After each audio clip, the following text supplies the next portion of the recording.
Level 1, Selection.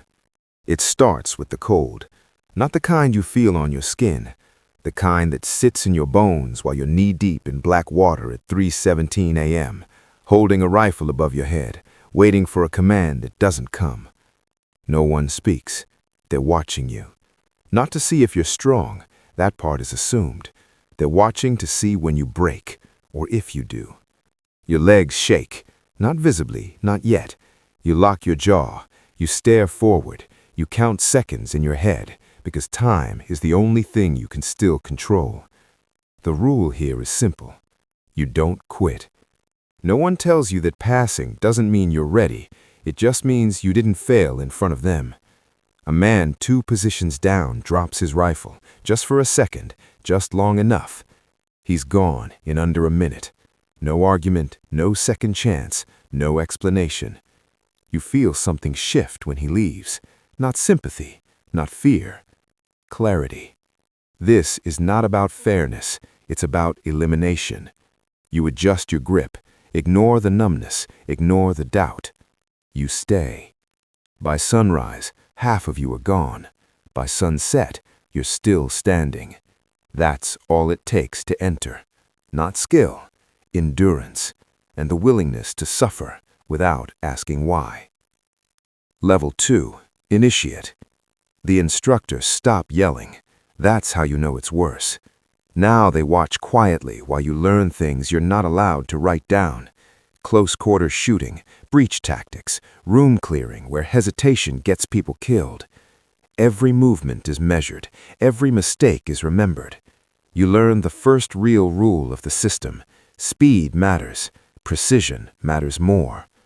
You run drills until your hands move before your thoughts do. You clear a room in under 6 seconds. You hit targets without seeing them fully.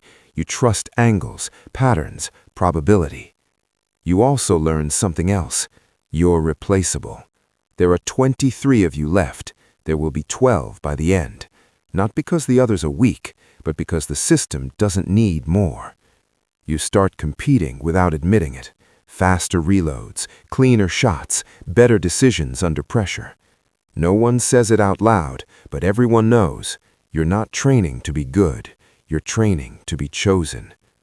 Sleep drops to 4 hours, then 3, then less. You start functioning in fragments. You forget what normal feels like, and slowly you stop missing it. Level 3, Operator. The first mission isn't dramatic. No speeches, no flags, just coordinates and a time. You move at 0240, 4-man team, entry through the east side. Objective, secure 1 individual, no collateral. Simple, until it isn't. The door doesn't open clean, the target runs, someone fires, not you, but you're there. You see it. The first time is always quiet. No music, no slow motion, just a body that stops moving and a room that feels smaller than it did 10 seconds ago. You don't react. That's the second rule. You complete the mission. You extract. You debrief. You say exactly what happened, no more, no less. Later, alone, you replay it. Not the action, the decision. Could it have gone differently? You stop that line of thinking quickly. Because here, doubt is a liability. You tell yourself it was necessary. You start to believe it. That's how you stay functional. That's how you stay in. Level 4, Team Asset. You're not new anymore. People look at you differently. Not with respect, not yet, but with expectation. You know your role. You execute without being told twice. You anticipate movement. You read situations before they unfold. You become reliable. That's the currency here. Reliability. You start getting pulled into higher risk operations, urban environments, hostile zones where rules are less defined. One mission changes things.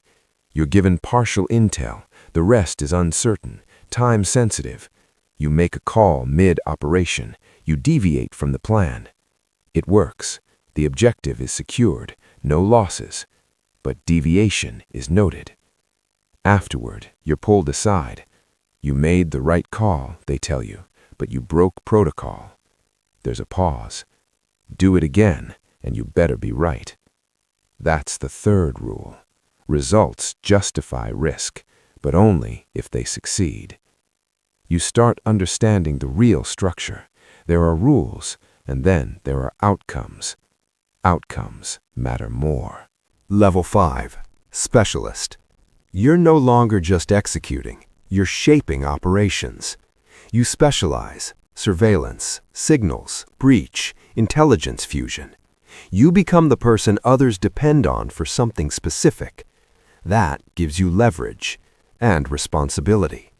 You handle data that doesn't leave the room, intercepts, patterns, names that aren't supposed to exist. You start seeing the bigger picture. Operations aren't isolated, they're connected. Funding routes, communication chains, political shadows. You realize missions aren't just about targets, they're about influence. One assignment stays with you. You identify a network, not individuals, a system. Taking it down requires more than force. You recommend delay. Wait, watch, map everything. It goes against instinct, against training, but command approves. Weeks pass, then months. When the operation finally executes, it dismantles something far larger than expected. Minimal noise, maximum impact. You're commended, quietly. That's how it works at this level. No recognition, just increased access, and the understanding that you're now operating in spaces most will never see. Level 6. Commander. You don't go first anymore. You send others. That's the difference. That's the weight. You plan operations down to the second. You allocate resources. You decide who goes in and who stays out. And sometimes you decide who doesn't come back. Not directly, but effectively. A mission requires speed. You assign a less experienced team member because they're closest, fastest. You know the risk. You make the call anyway. The mission succeeds. He doesn't make it out. No one blames you. That's worse, because you understand the system now. Losses are expected, calculated, absorbed. You attend the debrief, you sign the report, you move on to the next operation within hours. But something changes. You stop seeing people as individuals in the moment. You see roles, positions, variables. It makes you efficient. It also makes you distant.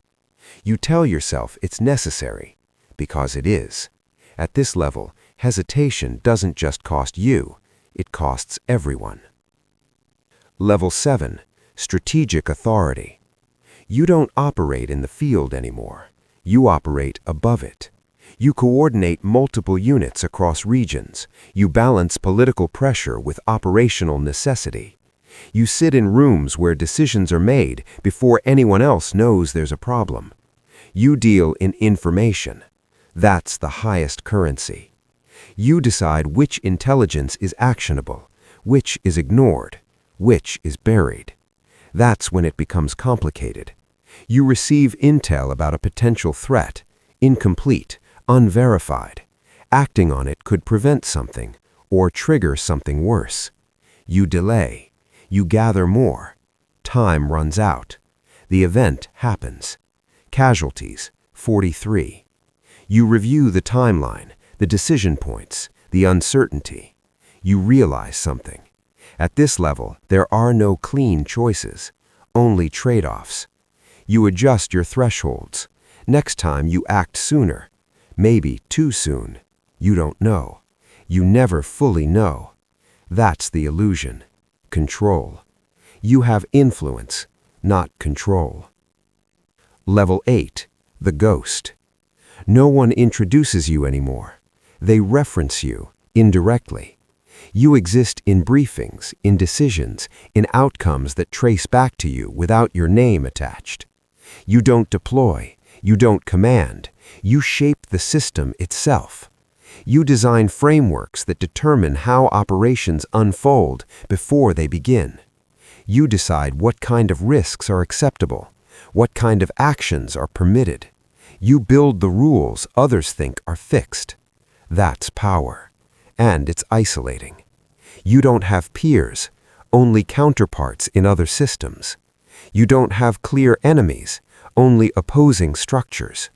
You look at the system you're part of and realize something. It doesn't need you, not specifically. It needs someone in your position. You're a function, an architect, replaceable in theory, irreplaceable in practice. That contradiction sits with you. You think back to the cold water, the silence, the moment you chose not to quit. Everything since then has been a series of decisions like that, smaller, larger, heavier. You've gained control and lost distance. You see everything now, patterns, consequences, costs. You also see the cycle, because somewhere, right now, in just as cold water, at just as late a time, someone is standing still, holding on, trying not to quit. He thinks this is about strength. He thinks this is about becoming something more. He doesn't understand the system yet. You do, and you know exactly where it leads. He doesn't, but he will.